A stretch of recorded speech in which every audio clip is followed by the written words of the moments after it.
Dr. Armaiti May. She has been an animal rights activist and advocate for the past decade. She is a 2005 graduate of UC Davis School of Veterinary Medicine. And while she was at UC Davis, Armaiti helped coordinate a humane surgical training wet lab using ethically sourced cadavers as an alternative to terminal surgeries that the students are performing. Before that, while she was at UC Berkeley, Armaiti conducted meat out and other vegan giveaway food events, and she successfully campaigned her dorm cafeterias to improve their vegan options. Armaiti organizes an LA-based animal rights group which does vegan outreach leafleting, and she is currently a house call veterinarian for dogs and cats who plans to open her own vegan-friendly veterinary practice with animal advocacy incorporated as a part of that practice. So please give a very warm welcome to Dr. Armaiti May.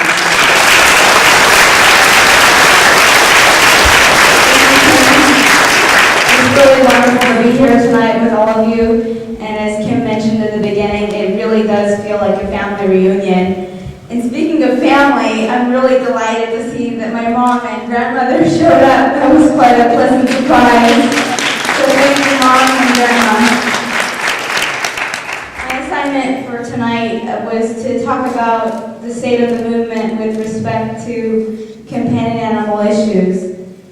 And I'm going to start off with discussing the situation with dogs and cats in shelters. A couple years ago, a bill called AB 1634, the California Healthy Pets Act, was introduced, and unfortunately, although it passed the California Assembly in 2007, it failed to pass out of the Senate in 2008 due to vigorous opposition from breeders. But luckily, we do have some new spay-neuter bill, which has been brought forth called SB 250, and that is currently in the Assembly Committee. It will next be heard in August, so please stay tuned for that and contact your legislators to support this important bill, which is called the Pet Responsibility Act. It's very similar to the previous one in that it's a mandatory spay-neuter bill, which does have some provisions for the breeders. But basically, some of the benefits of it are that licensed dogs would be allowed to be left unaltered if the guardian chooses to get a special license, which they have to pay a larger fee for. It would save the state millions of dollars by reducing homeless pets. It's been proven to be effective. This type of legislation has been shown to be effective for over 10 years. In one community, the number of homeless animals was reduced by over 60% after a similar law was enacted.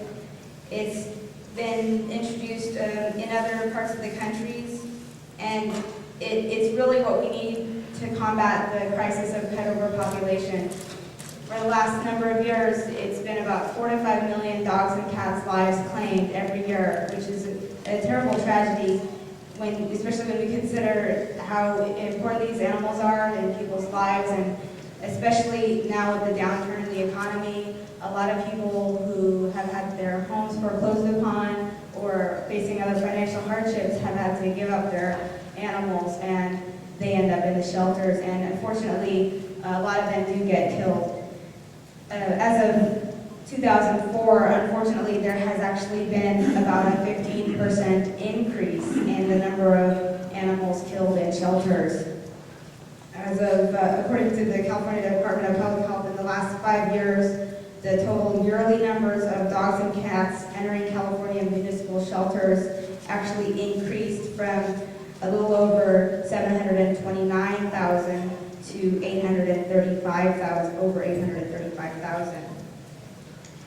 So this bill, SB 250, simply requires that dogs and cats be spayed or neutered unless they have an unaltered dog license when they license their animal. And this will be important for reducing the overpopulation crisis. In addition to the benefits, as far as that goes, there are also health benefits to the individual animal. And as a veterinarian, I take an interest in the individual as well as the mass numbers. And some of those health benefits include reduction in the risk of being hit by a car. If dogs are not spayed or cats are not spayed and they're allowed to roam freely, they're much more likely to get hit by a car. Even if they're fenced in or gated in, they're more likely to escape and run out searching for a mate. So when they are sterilized, that drive is diminished. And in the case of females, spaying reduces the risk for mammary cancer, especially if performed before the first or second heat cycle. And it eliminates the risk of pyometra, which is an infection of the uterus that can be life-threatening. And in the case of male dogs and cats, it eliminates testicular cancer, it reduces the risk for certain prostate problems, and it certainly reduces fighting amongst the males. We should also remember that rabbits can reproduce faster than dogs or cats, and they also contribute to the population of animals being killed in shelters. So it's important to get them spayed and neutered as well.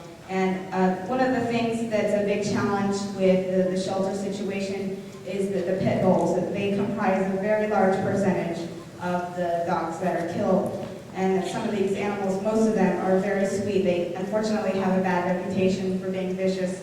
But just the other day, I saw a really cute video on YouTube displaying this pit bull and a bunch of them actually, and this guy playing this song on the guitar, which is just a really cute song. And Jeff Fleiss actually emailed it to me, and I was just so delighted to see that. So I think that's the type of thing we need to be getting out there. Is YouTube is a great tool. Facebook, all these social networking sites, we can post videos, get more people to watch them, and get the word out that way. Okay, next I'm going to be talking about the pet bird industry. I would like to acknowledge and thank Linda Fisher, who helped me with the information I'm going to be sharing with you, and she's worked very closely with In Defense of Animals in regards to their captive bird campaigns. The captive bird trade is an insidious industry which perpetrates enormous suffering on millions of birds each year. Pet birds are actually the third most popular pet in America, yet they are often denied the care they require and they end up being homeless. Although millions of them are abandoned each year, people tend not to realize the severity of the problem because unlike dogs and cats, they are hidden in cages behind closed doors. So it's hard to gauge exact numbers for this reason. And most people, including animal advocates, are not that educated about the specific needs of birds and what they need to be cared for properly.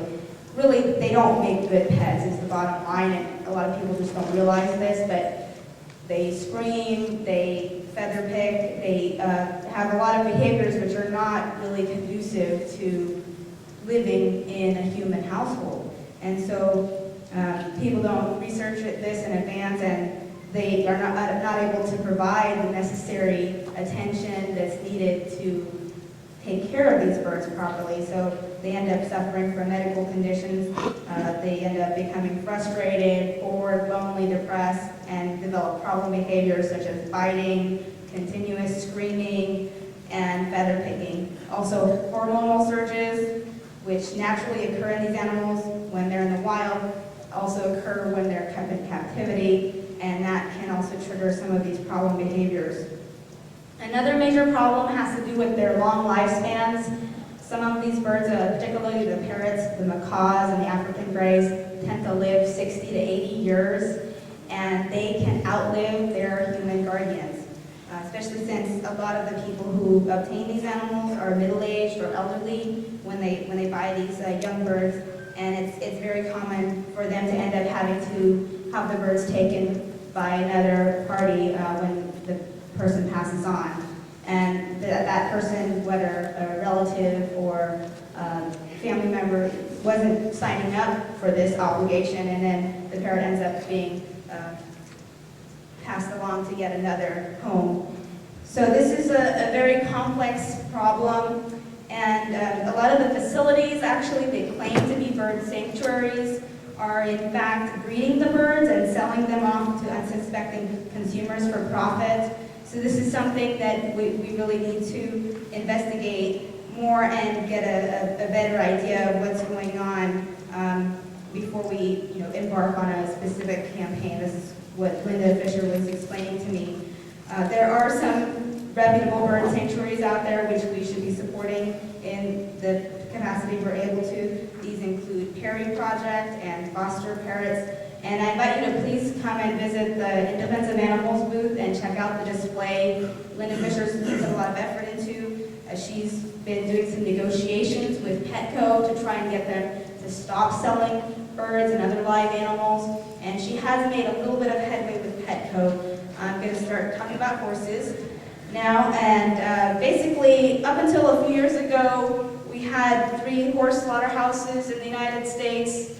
They did get closed down with the American Horse Slaughter Prevention Act, so that's good news.